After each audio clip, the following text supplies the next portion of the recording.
Hi friends, బండి సరోజ్ కుమార్ హీరోగా దర్శకత్వం వహించిన పరాక్రమం సినిమా ఆహాలో రిలీజ్ అయింది. ఈ సినిమాని థియేటర్లో చూద్దామంటే సరైన థియేటర్లో ఈ సినిమా రిలీజ్ అవ్వలేదు. షో టైమింగ్స్ కూడా కుదరలేదు. ఆహాలో చూశాను, ఎలా ఉందో చూద్దాం. లోవరాజు అనే క్రికెట్ ప్లేయర్ తన తండ్రి రాసిన పరాక్రమం బుక్ ఆధారంగా అతని సొంతూరు కాకినాడ జిల్లా లంపకలోవలో మునసబు చేసిన అన్యాయానికి ఎలా ప్రతీకారం తీర్చుకున్నాడు అన్నదే కదా. అసలు ఈ మునసబు ఏం చేశాడు, మునసబుకి లోవరాజు తండ్రికి మధ్య ఏం జరిగింది అన్నది సినిమా చూసి తెలుసుకోవాలి. బండి సరోజ్ కుమార్ ఈ సినిమాని మంచి కాన్సెప్ట్తోనే తీసుకెళ్దాం అనుకున్నాడు. కాకపోతే ఎడిటింగ్ స్టైల్ కానీ, కథని నెరేట్ చేసిన విధానం, స్క్రీన్ ప్లే కానీ అంత ఇంట్రెస్టింగ్గా సాగలేదు. మధ్యలో బుజ్జమ్మతో లవ్ స్టోరీ, మరదలతో ఎకసెక్కాలు, ఇటువంటివన్నీ సినిమాకి అడ్డంగా వచ్చి ఇబ్బంది పెడుతూ ఉంటాయి. మనిషిని అంటూ వచ్చే సాంగ్స్ కానీ, ఆట ఈగో పట్టిన దెయ్యం, ఇలాంటివన్నీ ఏమాత్రం ఆకట్టుకోలేదని చెప్పొచ్చు. క్రికెట్ గోల కూడా సినిమా అంతా ఎక్కువైపోయినట్లుంది. ఈ సినిమాలో హీరో తను ఏమనుకుంటా చేసేస్తున్నట్లు చూపిస్తాడు బండి సరోజ్ కుమార్. లాజిక్లెస్గా అనిపిస్తుంది. కానీ బండి సరోజ్ కుమార్ చార్లీ చాప్లిన్ పాత్రని, లోవరాజు పాత్రని బాగానే చేశాడు. సినిమా స్టార్టింగ్ 10 నిమిషాలు కూడా ఒకే డైలాగ్ని, ఎముడు చెప్పే డైలాగ్ని రిపీట్గా వినపడుతూ ఉంటుంది. అదే డైలాగ్ రిపీట్గా వస్తుంది. కొంతమంది ఈ సినిమాని థియేటర్లో చూసి రివ్యూ చెప్పిన వాళ్ళు స్పీచ్లు ఇస్తున్నట్లు, జ్ఞానబోధ చేస్తున్నట్లు ఉందన్నారు.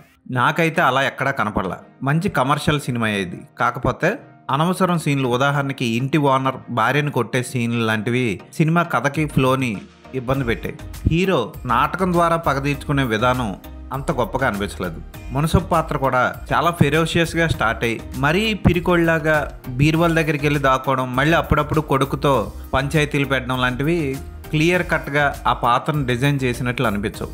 విలన్ వీక్ అయినప్పుడు హీరోయిజం ఎలివేట్ అవ్వదు. అందుకే ఈ సినిమాలో బండి సరోజ్ కుమార్ లేని హీరోయిజాన్ని తన పాత్రకి అంటించుకుంటూ పోయాడు. సినిమా చివరి వరకు కూడా అతను చేసే పాత్ర, అతని యాటిట్యూడ్, ఇవన్నీ కూడా కొంచెం ఓవర్ చేసినట్లు, అతి చేసినట్లు అనిపిస్తాయి. ముఖ్యంగా లోవరాజు పాత్రలో మునసబు కొడుకు, క్రికెట్ మ్యాచ్లు, పోర్న్ వీడియోలు తీయడం, ఇవన్నీ కూడా ఏది కూడా క్లారిటీగా అనిపించదు.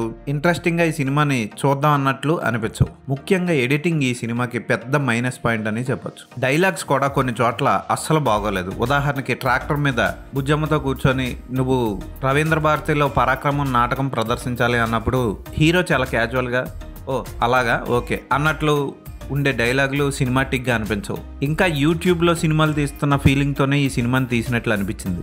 హీరో ఇష్టం వచ్చినట్లు జైలు నుంచి బయటకు వచ్చేస్తాడు, క్రికెట్ ఆడతాడు, ఇవన్నీ ఏంటో ఏమీ అర్థం కాలేదు నాకు.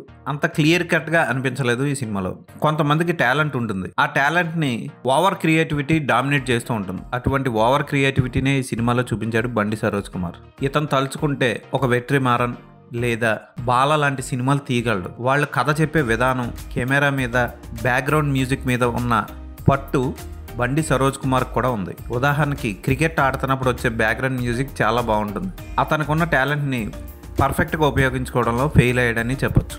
అరగంట సినిమా చూసినప్పుడే మనకి సినిమా ఎంతసేపు ఉందా అన్న ఫీలింగ్ కలుగుతుంది. ఈ సినిమా బుజ్జమ్మ పాత్ర ఆకట్టుకుంటుంది. ఆ పాత్రలో నత్తితో ఆ అమ్మాయి యాక్ట్ చేసిన విధానం బాగుంది. ఇక మరదల పాత్ర ఓవర్ యాక్షన్ చేసినట్లు ఉంటుంది. తూర్పుగోదావరి జిల్లా స్లాంగ్ ఒకళ్ళిద్దరు మాట్లాడతారు, కానీ మిగిలిన వాళ్ళు అందరూ తెలంగాణ స్లాంగ్లో మాట్లాడినట్లు ఉంటాయి. అందరూ కొత్త వాళ్ళు యాక్ట్ చేయడం వల్ల ముఖ్యంగా మునసబ్ పాత్ర కూడా అంత గొప్పగా అనిపించింది. దాన్ని స్ట్రాంగ్ క్యారెక్టర్స్ లేవు ఈ సినిమాలో. అదే పెద్ద మైనస్ ఈ సినిమాకి. టైంపాస్కి ఈ సినిమాను ఒకసారి చూడాలనుకుంటే ట్రై చేయొచ్చు. ఈ సినిమాకి నేను ఇచ్చే రేటింగ్ 2.5/5.